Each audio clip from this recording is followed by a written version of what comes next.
بسم اللہ الرحمن الرحیم، السلام علیکم ورحمۃ اللہ وبرکاتہ۔ اکثر ہماری ویڈیو کے نیچے سلمان کامنٹس آ رہے ہوتے ہیں کہ کالا ڈالا آ رہا ہے، کالا ڈالا پہنچ جائے گا، آپ اٹھائے جائیں گے۔ دیکھیے، کالا ڈالا نا پاکستان کے اندر بڑا کریٹیکل ایشو ہے، اور اب تو ججز نے بھی کہہ دیا بہت کریٹیکل ایشو ہے۔ آج کی جو ہم ویڈیو بنائیں گے وہ آپ نے بڑے ریلیکس ہو کے سننی ہے، کیونکہ اس کے اندر پورے پاکستان کی حقیقت چھپی ہوئی ہے۔ 75 سال کی بربریت اور ظلم چھپا ہوا ہے، اور وہ پہلی دفعہ ایک آپ کہہ لیں ریٹن کوڈیفائڈ ایلیگیشن ڈاکیومنٹ میں منظر عام پہ آ گیا۔ میرا خیال ہے آپ سب نے ابھی تک تحقیق کر لیا ہوگا کہ کس جج کے گھر کیمرہ لگا ہوا تھا، کس جج کو انہوں نے اٹھا لیا تھا، سارا کچھ۔ تو ہم اس تفصیل بحث میں نہیں جائیں گے، تھوڑا تھوڑا ہم بتاتے جائیں گے، لیکن آپ کو ایک انیشل لب لباب دیتے ہیں، پھر اپنا اس پہ تبصرہ کرتے ہیں۔ اسلام آباد ہائی کورٹ نے بہت پریشر فیس کیا پچھلے 3-4 سالوں کے اندر، اور اس پریشر کی وجہ سے ان کی نجی زندگیاں، ان کی ججی کی زندگیاں تباہ ہو گئی۔ کچھ جج ریموو بھی ہو گئے، انہوں نے پھر اپنے کیس اپیل کیے، اور وہ پھر ری انسٹیٹ ہو گئے ود پرکس اینڈ بینیفٹس۔ باقی جو 6 ججز جنہوں نے اس پہ دستخط کیا، اپنی کمپلینٹ سامنے کی ہیں، انہوں نے جو کمپلینٹس بتائی ہیں وہ انتہائی افسوسناک اور پریشان کن ہیں کہ ایک بندہ جس کا کام پہلے ہی اتنا مشکل ہے، جس نے جسٹس ڈسپینس کرنی ہے، یعنی کہ اس کا قاضی کا رول ہے جو اسلام میں بڑا کرٹیکل رول ہے، اور اس کا بوجھ بہت زیادہ ہے، کیونکہ اس کی اتنی سی بھی غلطی سے ایک انیسنٹ آدمی سزا یافتہ ہو سکتا ہے۔ اس کا مطلب ہے کہ اس بندے کے اوپر ناجائز پریشر ڈالنا ٹینٹ اماؤنٹ ٹو ظلم ہے، پورے ملک کے خلاف کرائم ہے، میں سمجھتا ہوں۔ اس سے بڑی غداری ملک کے ساتھ نہیں ہوتی، کیونکہ وہ اتنی سینسٹیو جگہ پہ بندہ بیٹھا ہوتا ہے۔ آپ یہ سوچیں کہ جو مقدمات ان کے سامنے آ رہے ہوتے ہیں، جو زندگی موت کی وہ فیصلے کر رہے ہوتے ہیں، اس کے لیے ان کی مینٹل فیکلٹیز ہر وقت آپریشنل ہونی چاہیے۔ لیکن بقول ان 6 ججز کے اسلام آباد ہائی کورٹ پہ بہت پریشر ہوتا ہے، اور انہوں نے ڈائریکٹلی کہا، سرکار کا اور آئی ایس آئی کا۔ انہوں نے کہا آئی ایس آئی کے آفیشیلز ہمیں اپروچ کرتے ہیں، چاہے وہ ڈائریکٹلی کریں چاہے ہماری فیملی کے تھرو کریں۔ ایک جج کے بردر ان لاء کو اٹھا لیا گیا، بقول ان کو 24 گھنٹے رکھ کے ٹارچر کیا گیا، ان کی جبراً ویڈیوز بنائی گئیں جس میں وہ مختلف سٹیٹمنٹس کہتے ہیں، اور پھر ان کو ریلیز کر دیا گیا۔ پھر ایک کمپلینٹ بنائی گئی نامعلوم افراد کی طرف سے اس جج کے خلاف جس کا بردر ان لاء اٹھایا گیا، اور پھر ایک میڈیا کیمپین چلایا گیا اس جج کے خلاف۔ یہ ایک کمپلینٹ تھی۔ ایک اور جیسی کمپلینٹ تھی کہ میرے جو سرکاری گھر الاٹ ہوا تھا اس کے اندر کیمرے ملے تھے جن کے ساتھ سم کارڈز اٹیچ تھے، ریکارڈنگ ڈیوائسز اٹیچ تھی، اور اس پہ میری فوٹیجز بن چکی تھیں، یعنی کچھ عرصہ رہنے کے بعد انہوں نے ڈسکور کیا وہاں کیمرے، اور انہوں نے 2 کمرے چنے تھے کیمرے لگانے کے لیے، ڈرائنگ روم اور ماسٹر بیڈ روم۔ اب واللہ عالم ماسٹر بیڈ روم میں انہوں نے کون سی مووی بنانی تھی، اعظم سواتی صاحب کے ساتھ جو ہوا ہے وہ جتنا افسوسناک ہے، جتنا انسان شرمندہ ہوتا ہے، میرے خیال سے کم ہے۔ لیکن پھر بھی ہم بحیثیت قوم شاید ہمارے ضمیر مر چکے ہیں۔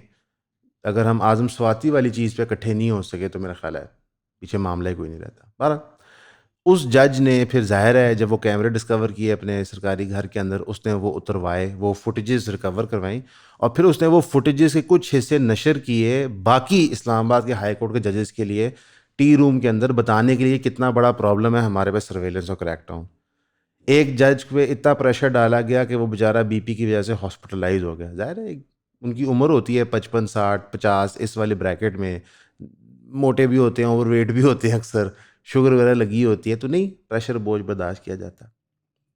پھر ان کے ٹیکسیشن کے معاملات کے اندر آئی ایس آئی باقاعدہ عمل دخل کرتی ہے، دیکھتی ہے کہ کہاں سے ان کو پڑھ کے ٹائٹ کیا جا سکے۔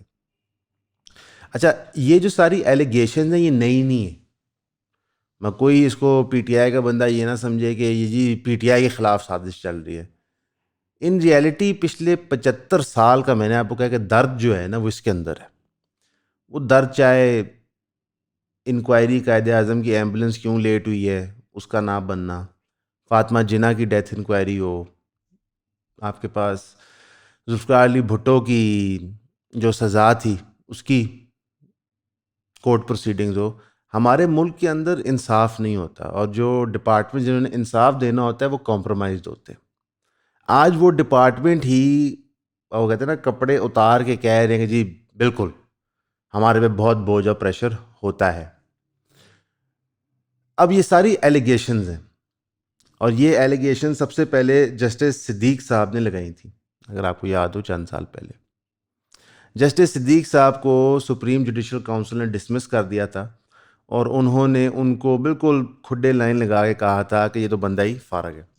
پھر سپریم کورٹ سے ان کو ریلیف ملی، لیکن سپریم کورٹ نے ان کو آدھی ریلیف دی. سپریم کورٹ نے کہا کہ آپ جج ہیں اسلام آباد ہائی کورٹ کے، آپ ریٹائر ہو چکے ہیں، آپ کو آپ کے پرکس اور بینیفٹس ملیں گے، لیکن جو آپ نے ایلیگیشنز جنرل فیض میر کے خلاف اور مختلف آئی ایس آئی کے ممبرز کے خلاف، جس میں ڈی جی سی بھی شامل تھے، لگائی ہیں، ان کو ہم انویسٹیگیٹ نہیں کریں گے. دونوں باتیں سچ نہیں ہو سکتی. اگر آپ انہیں ریلیف دے رہے ہیں اور ان کے پرکس ری انسٹیٹ کر رہے ہیں، تو پھر اس کا مطلب ہے کوئی صداقت ہے ان کی کلیمز میں. کیونکہ اگر ان کی کلیمز میں صداقت نہیں ہے، پھر تو وہ منتکب ہیں اس ساری چیزوں کے جو سپریم جوڈیشل کونسل نے ان پہ الیج کی تھی. تو ہمارا سپریم کورٹ بھی یہ لطیفہ ہمارے ساتھ کھیلتا ہے. ایک لطیفے کی اور شکل تھی ذوالفقار علی بھٹو والا کیس، جب انہوں نے لیپا پوچی کے طور پہ کہہ دیا کہ جی بالکل ٹرائل شاید فیئر نہیں تھا.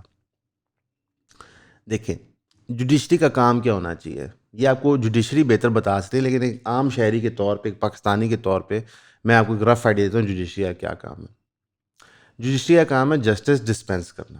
اب جسٹس ڈسپینس کرنے کا کیا مطلب ہے؟ اگر ذوالفقار علی بھٹو کا ٹرائل فیئر نہیں تھا، اس کا مطلب ہے کہ جو اس کا آؤٹ کم نکلا تھا وہ صحیح نہیں تھا، وہ انڈر ڈیوریس تھا. جن نے وہ آؤٹ کم نکالا ہے انہوں نے مرڈر کیا، صاف ظاہر ہے. تو ان کے خلاف بھی ایکشن ہو، کیونکہ اسلام کے اندر خون کا بدلہ خون ہوتا ہے.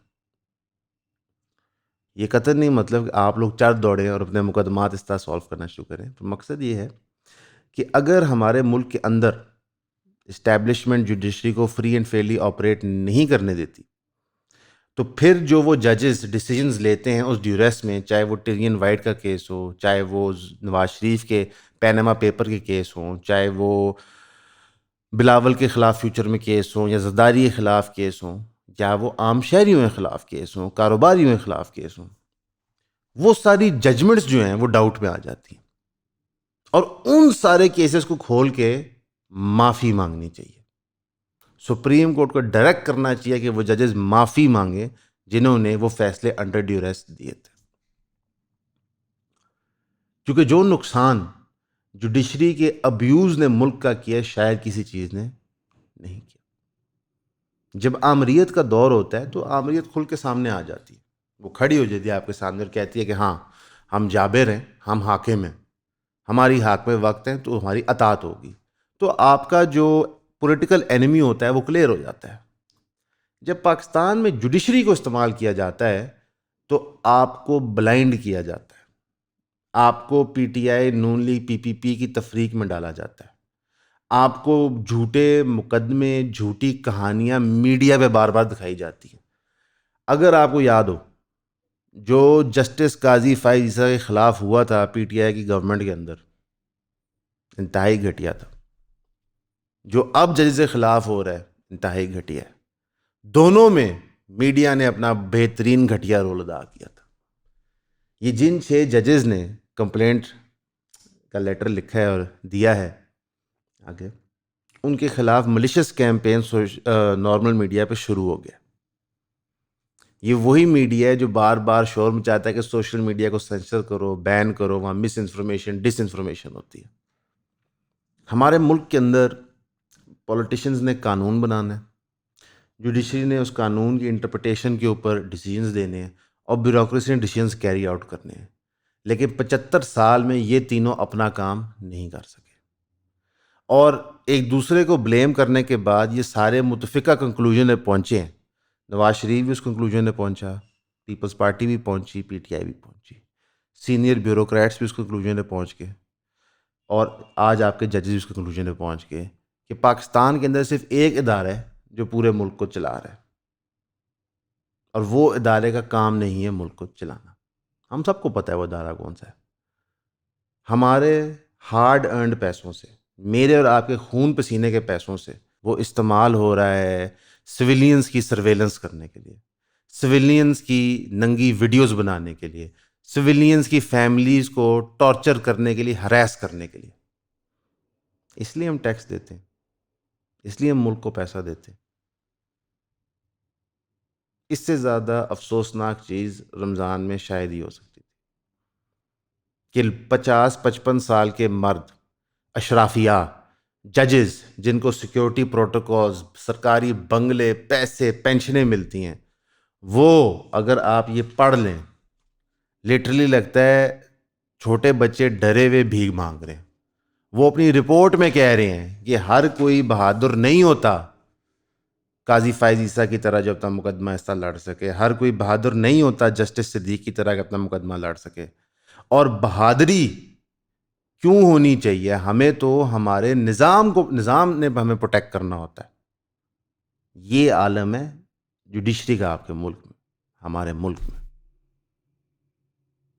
قاضی فائز عیسیٰ صاحب ہمیشہ وہ مقدمہ چنتے ہیں جو ریلیونٹ نہیں ہے۔ وہ ذوالفقار علی بھٹو کا مقدمہ سنیں گے، اس کے اوپر ڈے ٹو ڈے ہیئرنگ نہیں کریں گے۔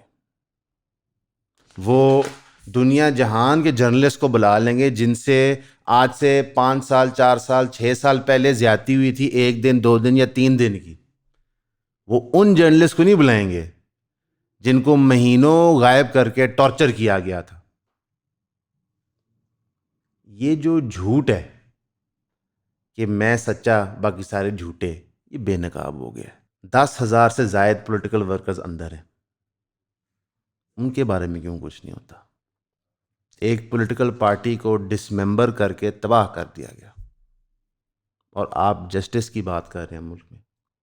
آج یہ میٹر آپ کے لیے سیریس اور کرٹیکل ہو گیا کیونکہ آپ کی برادری کے لوگوں نے کہا کہ یہ میٹر سیریس اور کرٹیکل ہے۔ پاکستان کا 75 سال سے ایک المیہ لائے کہ یہاں پہ سارے انسان برابر نہیں ہیں۔ Some people are more equal than others. کچھ لوگ زیادہ برابر ہیں باقیوں کی بنسبت، اور ان لوگوں کو اس ملک کی ساری فیسلٹیز ملتی ہیں، اور جو ان کی چاپلوسی، ان کی جی حضوری کرتا ہے، ان کو بھی وہ فیسلٹیز مل جاتی ہیں۔ ہم کہتے ہیں، ایک سیکنڈلی تصور کرتے ہیں کہ جی مینڈیٹ جو تھا شہباز شریف کا بالکل ٹھیک ہے، وہ پرائم منسٹر پاکستان ہے، ان کو اپنے کیبنٹ بنانے کی اجازت نہیں مل رہی، ان کو کیبنٹ کے فیصلے واپس کرنے پڑ رہے ہوتے ہیں۔ جو کیبنٹ منسٹرز ہیں، ان کے جو فیڈرل سیکرٹریز رکھنے ہیں، اس کی اجازت ان کو نہیں مل رہی ہوتی۔ تو یہ کیوں بنتے ہیں پرائم منسٹر؟ یہ کیوں لیتے ہیں عہدے؟ کیونکہ یہ سارے اسی گیم کا پارٹ ہیں جو 75 سال سے ہمیں لوٹ رہی ہے، ہمیں تباہ کر رہی ہے۔ ایسٹ انڈیا کمپنی پاکستان میں کیسے اور انڈین سب کانٹیننٹ میں آپریٹ کیسے کرتی تھی؟ وہ قانون بناتی تھی جو انفیئر ہوتا تھا، جو فیور کرتا تھا ایک سائڈ کو، جو ان کی سائڈ تھی۔ وہ اس قانون کے تحت لوگوں کو دباتے تھے، یہاں سے مال اکٹھا کرتے تھے، پھر مال باہر لے کے جاتے تھے۔ اگر آپ پاکستان کے 75 سال کا نظام دیکھ لیں، اس کے حکمرانوں کا نظام دیکھ لیں، تو وہ بھی اسی فلسفے پہ آپریٹ کر رہے ہیں۔ وہ کیوں اس فلسفے پہ آپریٹ کر رہے ہیں؟ جو ایسٹ انڈیا کمپنی اور برٹش راج نے یہاں پہ اشرافیہ بنائی تھی، وہ آج تک پاکستان کو چلا رہی ہے۔ یہ جو لینڈڈ کلاس انہوں نے بنائی تھی، یہ جو جاگیردار کھڑے کیے تھے، یہ جو انہوں نے کاروباری یہاں کھڑے کیے تھے، آج تک وہ اس ملک کو کھا رہے ہیں، اور میں اور آپ بے بس ہو کے دیکھ رہے ہیں۔ پاکستان کے بننے میں ملین پلس لوگ مرے تھے، یہ کنزرویٹو نمبر ہے، چھوٹا نمبر آپ کو بتا رہا ہوں، اور ہم اتنے بغیرت ہو گئے ہیں کہ ہمیں ان کی جان کی پرواہ ہی نہیں ہے، کہ انہوں نے جو سیکریفائس دی، لوگ اپنی جائیدادیں، پیسے چھوڑ کے اس ملک میں آ گئے، ہم نے ان مہاجروں کو برا ٹریٹ کیا، ان کو گھٹیا فیل کرایا، اتنا گھٹیا فیل کرایا کہ ایونچولی انہوں نے اپنی تنظیم بنائی، جو تنظیم بربریت کے اوپر چل پڑی، اور ہمارے اعلیٰ عدلیہ، میڈیا، پولیٹیشنز چپ کر کے دیکھتے رہے۔ پورا بلوچستان ہم نے تباہ کر دیے، آج وہاں پہ حملے ہو رہے ہیں، چائنیز لوگوں کے اوپر حملے ہو رہے ہیں، ہماری آرمی پہ حملے ہو رہے ہیں۔ یہ 75 سال کے غلط فیصلے ہیں، اس کی وجہ سے ہو رہے ہیں۔ KPK کے اندر ہماری کوئی گرفت نہیں ہے، کشمیر ہم لے نہیں سکے، اور اس کا لب لباب یہ اس کے اندر لب لباب کنکلوژن، کہ جس ادارے کا جو کام تھا وہ کام نہیں کرتا، باقی سارے کام کرتا ہے۔ اور یہ سچ ہماری جوڈیشری کے لیے بھی ہے، ہماری پولیٹیشنز کے لیے بھی ہے، ہماری بیوروکریسی کے لیے بھی ہے۔ پاکستان کا المیہ ایک بہت بڑا یہ ہے کہ جس کا جو کام ہوتا ہے وہ کام نہیں کرتا، باقی دنیا جہاں کے سارے کام کرتا رہتا ہے. پھر ہمیں پڑھایا جاتا ہے، بتایا جاتا ہے کہ ملک بہت سینسٹیو موڈ پہ ہے، یہ باتیں نہ کریں. باقاعدہ فونز آتے ہیں ہمیں کہ میرا خیال ہے آپ کو 23 مارچ والی ویڈیو نہیں بنانی چاہیے، بڑے سینسٹیو موڈ پہ ہے ملک. میرا خیال ہے آپ کو ایران پاکستان ایسکلیشن کی بات نہیں کرنی چاہیے، افغانستان کی بات، ملک بہت سینسٹیو ہے. یہ ملک کب سینسٹیو موڈ پہ نہیں تھا 75 سال میں؟ مجھے یہ بتا دیں، اور یہ بتا دیں کہ کون سا ملک سینسٹیو موڈ پہ ہر وقت نہیں ہوتا. باقی تو ہر جگہ آزادی ہے، رائے ہے، فریڈم آف اسپیچ ہے، یہاں پہ کیوں نہیں ہے؟ یہاں پہ کچھ چیزیں کیوں اتنی سیکرڈ ہیں کہ ان کے بارے میں بات نہیں کر سکتے؟